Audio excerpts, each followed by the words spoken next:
Just an update on my PC build log. I'm ready for tubing.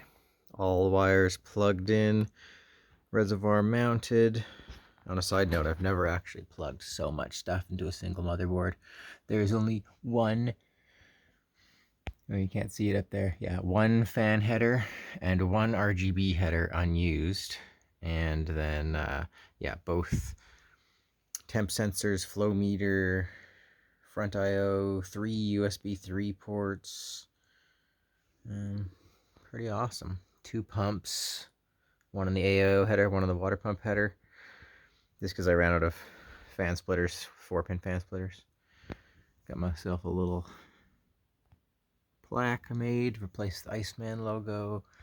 Made this GPU end cap with support for the cables. And yeah,